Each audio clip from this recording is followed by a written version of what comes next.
Sphinx'in sadece 4 ya da 5000 yaşında olduğu kesinlikle doğru değil gibi görünüyor. Milattan önce 2500'de eski Mısırlılar oradaydı ama inanıyorum ki Sphinx'in onlardan önce orada olduğu ve birileri tarafından inşa edilmiş olduğu gayet net bir şekilde anlaşılıyor.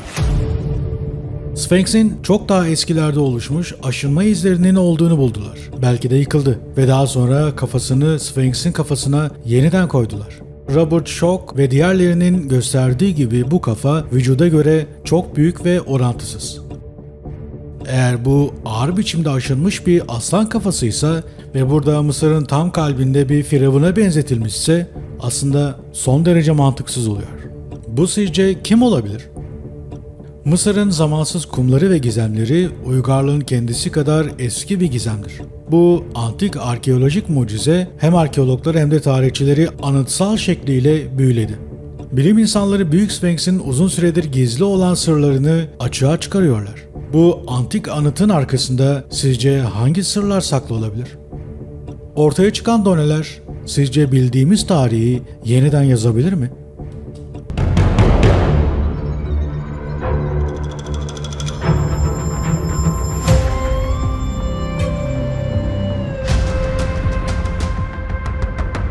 Bilim adamları nihayet Mısır'ın antik Sphinx gizli geçitleri ve yasak tünellerinin gizemlerini çözerken bilinmeyene doğru bir yolculukta bizlere ışık tutuyorlar. Antik bir anıt olan Sphinx yıllar boyunca sonsuz tartışmalara ve spekülasyonlara yol açtı. Efsaneler gizli tünellerden söz eder ve modern bilimsel çalışmalarsa Sphinx'in altında ve içinde keşfedilmemiş olası alanlara işaret ederken özellikle ilgi çekici bölgeleri gösteriyor. En gizemli ve yeni bulunan özelliklerinden bir tanesi anıtın arkasındaki yasak geçittir. Uzun süredir yoğun merak konusu olmuştur. Bu geçit ilk olarak ünlü Mısır bilimciler Zahi Hawass ve Mark Lehner tarafından ortaya çıkarılmıştır. Yaşlı bir işçinin Sphinx'in kuyruğunun yakınındaki gizli bir tüneli hatırlamasıyla başladı her şey. 3 hafta boyunca Sphinx'in altına doğru inen bir geçidi ortaya çıkarmaya çalıştılar. Burası ciddi anlamda iyi bir şekilde gizlenmişti ve dolayısıyla giderek kayalaşan kumların altında gizli olarak kalmıştı.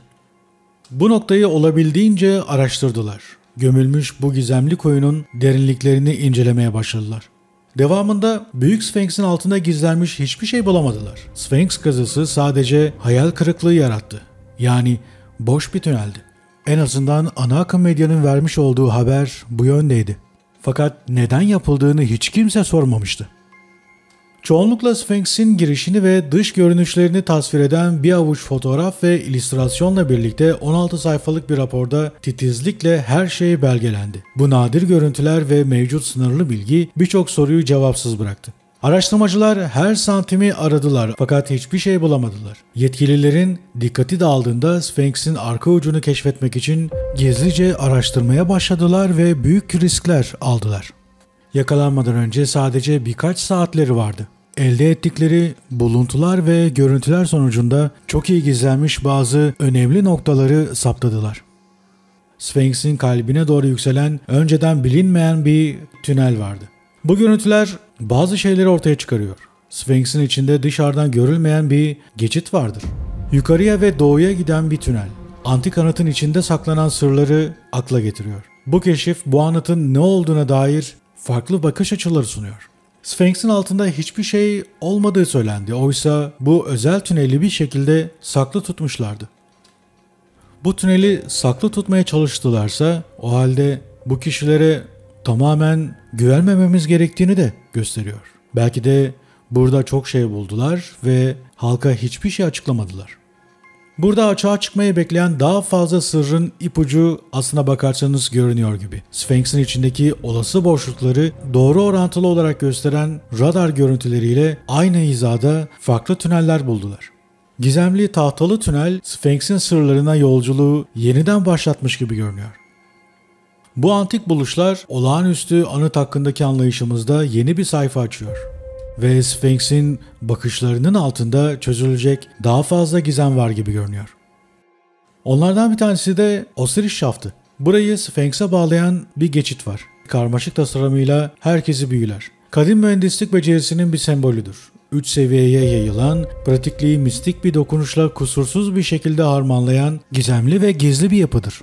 Osiris şaftı eski Mısır yaratıcılığının ve işçiliğinin bir harikası olarak görülüyor. Tasarımı tek başına bunun bir kanıtıdır. İnşaatçılarının dikkate değer becerileri bu odaları doğrudan sağlam ana kayaya oymak için gereken hassasiyeti ortaya koyar. İçeri girdiğinizde inişinizin başlangıcını işaret eden titizlikle hazırlanmış dikdörtgen bir açıklıkla karşılaşırsınız. Basit bir delik gibi görünüyor. Dikkatlice tasarlanmış dikey bir şaft. Yerin yaklaşık 10 metre altına doğru iniyor. Halatlar ve ahşap desteklerin yanı sıra daha sert taşlardan ve metallerden yapılmış aletler kullanılarak kireç taşını çıkarmak ve şekillendirmek için gereken muazzam çabayı düşünün. Bu tür işçilikler Mısırlı mühendislerin işlerinde ne kadar profesyonel olduklarını gösteriyor. Gelişmiş mühendislik becerisine sahip ilk oda cömert dekorasyonlarla veya hazinelerle süslenmese de sessiz bir amaç ortaya koyuyor. Belki de hazırlık ritüelleri veya daha derine inmeden önce tefekkür anları için bir ön alan olarak hizmet ediyor. Ancak burada ikinci seviyeye ilerledikçe gerçek entrika sizleri karşılıyor. Burada başka bir şaft daha var. 20 metre daha da karmaşık bir oda açığa çıkarılıyor. Bu şaftlar mezarlar için geçitler veya öbür dünyaya yolculuğun sembolik temsilleri olarak hizmet etmiş olabileceğini öne sürüyor. Bu daha derin keşif gizem katmanlarını açığa çıkarıyor. Bu kadar yer altına gömülmüş olmasının amaçlarından bir tanesi yeraltı diyarının tanrıçası Ereşkigal'e ulaşmak için olabilir mi? Eski bir kültürü şekillendiren ritüeller ve inançlar hakkında spekülasyonları ortaya çıkarıyor. 3. kata inmek, keşfin dramatik bir dönüş yaptığı yerdir. Bir kuyudan aşağı doğru bir başka iniş sizi karşılıyor. 30 metre kadar etkileyici bir derinliği getiriyor. Burada odanın kalbinde önemli bir taş lahit vardır. Burası sadece bir mezarlıktan daha fazlasıdır. Sembolik bir saygı duruş noktası. Belki de bir nevi buluşma noktası. Osiris'in efsanevi mezarına geldiniz.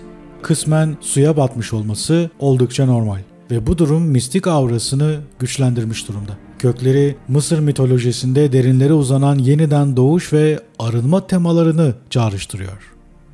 Bu tip durumlara inanmasak da bir an için gerçek olabileceğini düşünün. Bu yapı içindeki her seviye ayrı bir gizemli amaca hizmet ediyor. En alt noktasına inerek çarpıcı bir manzarayı ortaya çıkarır. Kısmen suya batmış bir odada duran taş lahit vardır. Eski Mısır yeraltı dünyasının canlı bir tasvirini karşımıza çıkarıyor.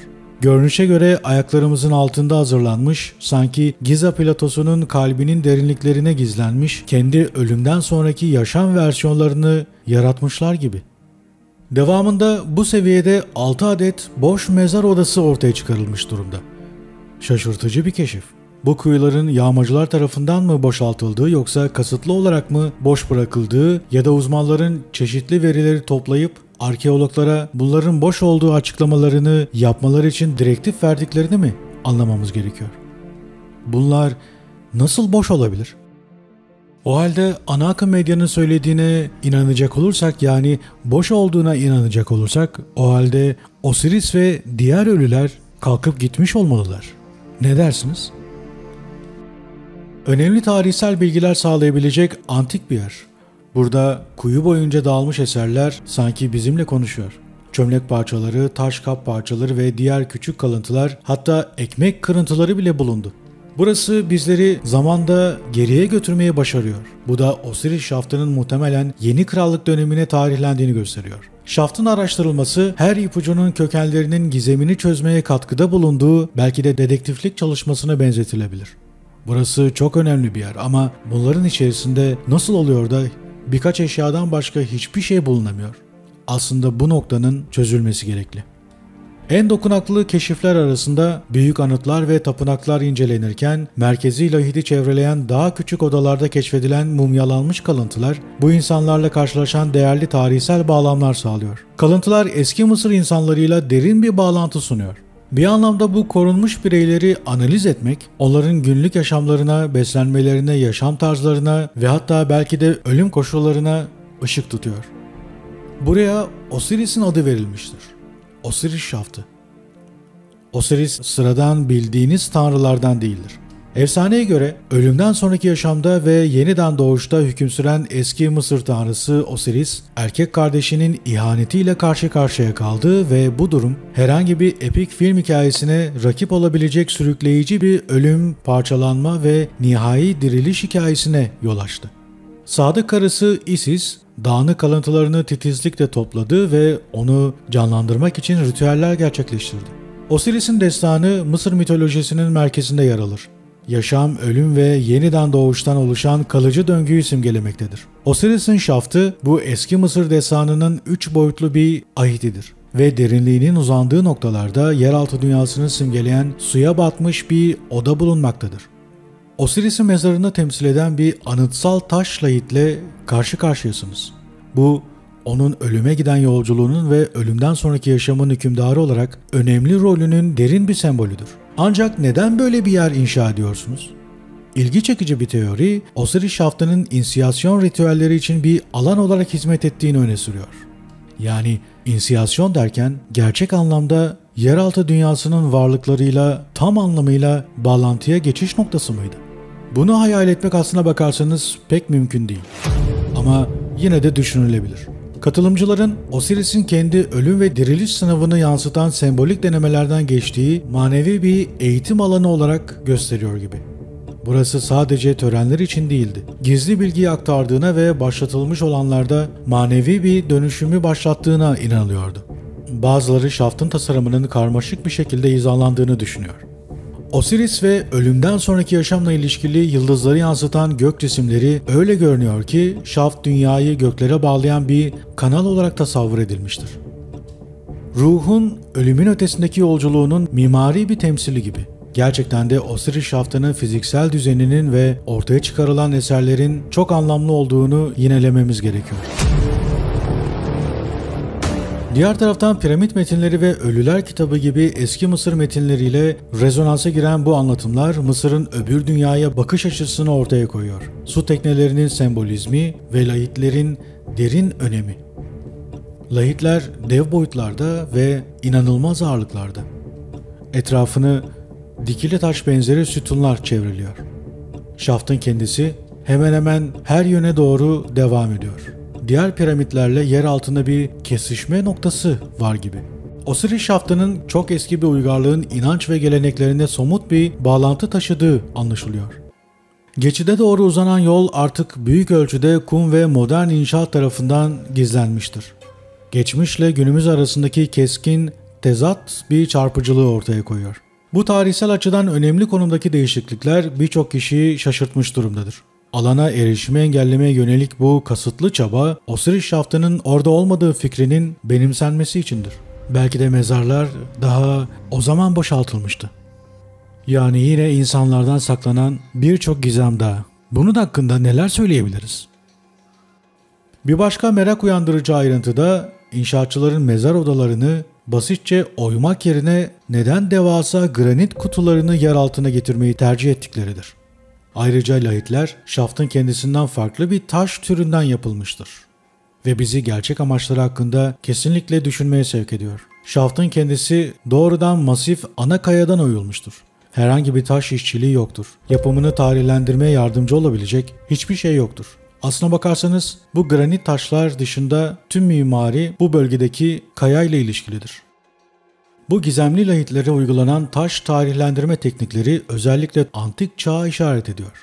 Lahitler ise oldukça ağır, 40 tonluk bir ağırlık. Bu devasa nesnelerin halatlarla nasıl indirildiğini ve sabit tutulduğunu anlamak ya da hayal etmek kesinlikle hayal gücünüzü olabildiğince zorlayacaktır. Belki de kuyudaki su bu süreçte rol oynamış olabilir. İndirme sırasındaki herhangi bir hata potansiyel olarak tüm kuyu girişini kalıcı olarak bloke edebilir.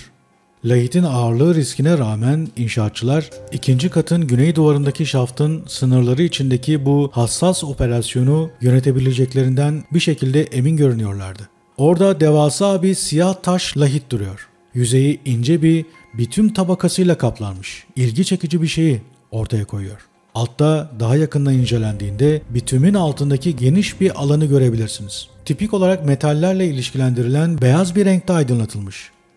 Bitumin altındaki bu metalik kaplama ağırlıklı olarak kurşun, eser miktarda çinko, demir, titanyum ve arsenikten oluşmaktadır. Bu elemanların varlığı taş yüzeyinin işlenmiş veya üzeri boyanmış olduğunu gösteriyor. Ancak bu metalik tabakanın amacı hala belirsizliğini koruyor. Lahit gizemi Osiris şaftının öne çıkan bir özelliği. Kuzey duvarında yer alan masif gri bir lahit de mevcuttur. Şüphesiz ki Osiris şaftı içindeki en ilgi çekici nesnedir ve bu da onu özellikle sıra dışı kılmaktadır. X ışını kırılma analizi yoluyla bileşimi dayit olarak tanımladılar. Bu mineral dayitin eski Mısır tarihi boyunca başka hiçbir eserde kullanılmadığı görülmüştür.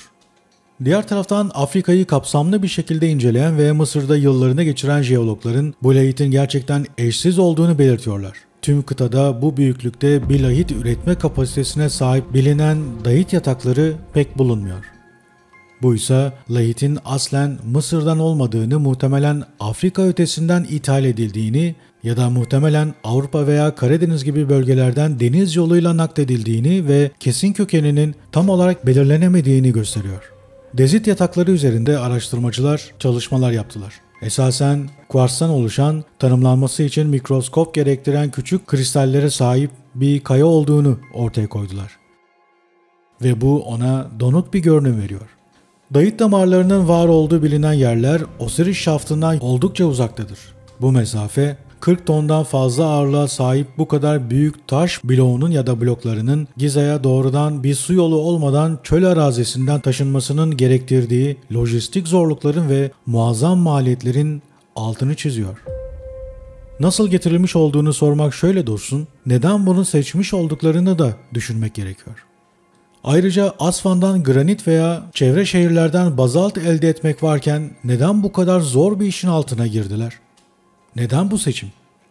Üstelik bunu başardılarsa ya da bu yatağa ulaştılarsa Mısır tarihi boyunca bunu neden tekrarlamadılar? Bu lahitte dayitin bulunması aslına bakarsanız bazı sürprizlerin sadece başlangıcıydı. Araştırma lahitin M.Ö. 3350 civarına hanedan öncesi dönemlere kadar geri gittiğini ortaya koyan tarihleme sonuçları sağladı. Bu tarih Giza piramidinin genel olarak kabul edilen inşa döneminden yaklaşık 850 yıl öncesine tarihleniyor. Ve bu da onu eski krallığa yerleştirir ve muhtemelen Giza piramitlerinden yaklaşık 1000 yıl daha eskidir. Kufu ve 4. hanedan zamanında tarihlemede atılım, birbirine preslenmiş iki taş parçasının en son ışığa maruz kalma süresini hesaplayan yeni bir teknik sayesinde gerçekleştirilmişti. Profesör Ianus Litus tarafından gerçekleştirilen bu yöntem, granit, bazalt ve kum taşından yapılmış antik anıtların ve eserlerin doğrudan tarihlendirilmesine olanak tanıyor. Optik termolüminesans tekniği.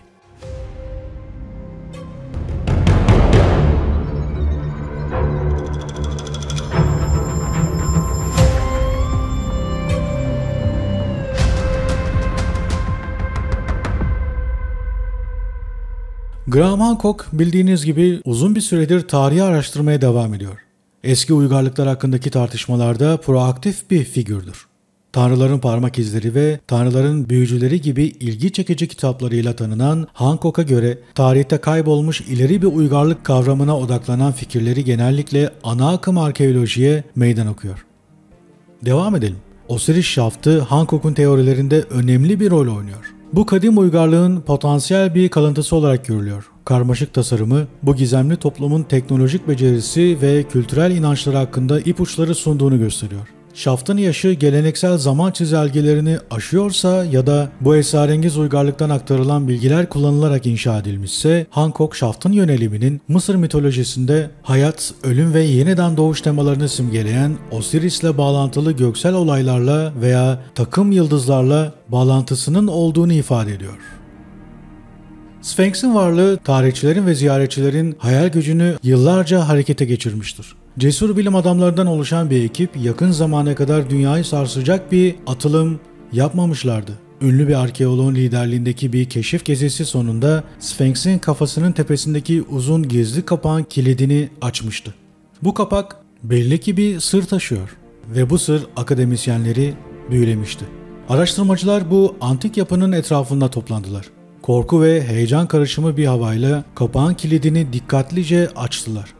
Kapak açıldı ve karanlığa doğru inen dar bir merdiven ortaya çıktı. Karanlığı delen fenerlerden aşağı inerken araştırmacılar heyecan içerisindeydi. Aşağılarda anlatılanlara hiç benzemeyen bir oda buldular. Duvarları hiyerogliflerle süslenmişti.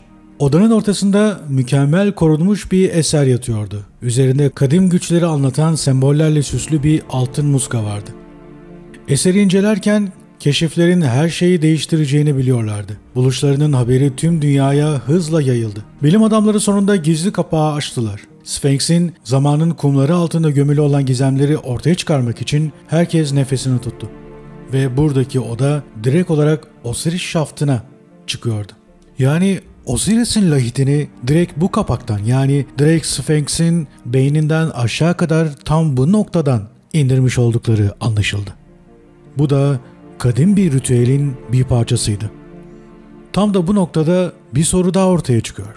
Bu devasa anıt, yani Sphinx tam olarak kimdir? Bu sorunun cevabı şimdiye kadar hiçbir zaman bulunamadı. Osiris şaftının dibindeki tüneller Mısır'ın altındaki geniş bir yeraltı geçitleri ağına bağlanıyor. 3. seviyede Giza platosunda tüneli andıran ve henüz tam olarak kazılmamış bazı bölümlerinin olduğu da düşünülüyor. Neden daha kapsamlı bir şekilde araştırılmadığı aslına bakarsanız hala merak uyandırıcıdır.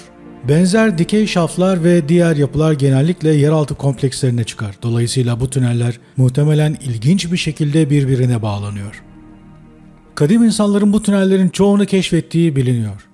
O zamanlar çoğu tünel ve kuyunun tavanı yoktu. Birisinin Sakkara'dan Giza platosuna kadar yer altından seyahat ettiğine dair bir söylenti bile var. Ancak bunun doğru olup olmadığı belirsizliğini korumaya devam ediyor. Ancak varlığı ise bir şekilde doğrulanıyor. Kilometrelerce uzanan geniş yeraltı tünelleri.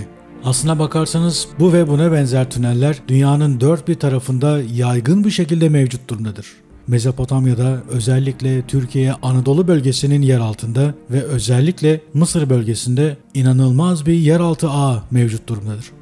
Örneğin El Gabel'deki tüneller yaklaşık 3 kilometre uzanırken basamaklı piramidin altındakiler düz bir çizgi halinde döşenirse yaklaşık 56 kilometreyi buluyor. Ayrıca basamaklı piramidin altında 5 seviye ve 3 tünel bulunuyor. Giza piramitlerinin altındaki seviyelerde tünellerin devam ettiği keşfedilmiştir. Ana kayaya oyulmuş bu yeraltı yapılarının ayrı varlıklar için yapıldığı da teorileştiriliyor. Mısır'ın altında ya da dünya coğrafyasının yer altında kimler yaşıyor olabilir? Neden gün yüzüne ya da güneş ışığına çıkmıyor ya da çıkamıyorlar? Bunların en ince ayrıntılarına kadar belki de araştırılması gerekiyor. Ve bu bölgeler arasındaki en önemlilerinden biri ise Mısır bölgesi oluyor. Yani aslına bakarsanız sonu olmayan bir çaba gibi. Bu tüneller seyahat veya su akışı için mi tasarlanmıştı, yoksa bir takım varlıklar bu tünellerde mi yaşıyordu? Ya da su çok daha sonra mı dolmuştu? Bizler daha günümüzde bahçemize bir baraka bile inşa edemiyoruz. Bırakın barakayı, adamlar antik dönemlerde ne kullandıkları bile belli değil aslına bakarsanız. Megalitler inşa ediyorlar. Yine megalit parçalardan oluşan büyük anıtlar inşa ediyorlar. Neye inanıyorlardı? Ya da bu emri, bu inancı ya da bu görüşü onlara kim, nerede ve nasıl onlara empoze ediyordu?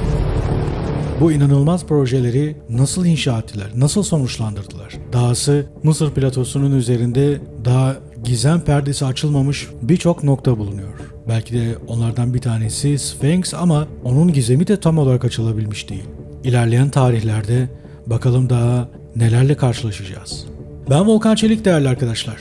Gizemleri birlikte ortaya çıkarmaya, tartışmaya, anlatmaya ve yorumlamaya devam edeceğiz. Bana mutlaka yorumlarınızı yazın. Videomuzu paylaşın ve videomuza bir like bırakın. Biliyorsunuz kanalımızda bir engelleme mevcut durumda. Bunu henüz çözebilmiş değilim. Geçtiğimiz tarihlerde sizlere destek anonsları yapmıştım. Gösterdiğiniz ilgi için, destek için hepinize çok teşekkür ediyorum arkadaşlar. Bunu her videomuz için uygularsanız çok sevinirim. Yapabildiğiniz kadarıyla videolarımızı paylaşın, yorumlarınızı nokta dahi bile olsa mutlaka yazın, likelayın ve bu süreçte benim yanımda olun. Ve burada olduğunuzu ben hissediyorum arkadaşlar. Hepinize çok teşekkür ederim. Videolar elimden geldiğince devam edecek. Merak etmeyin. Hoşça kalın.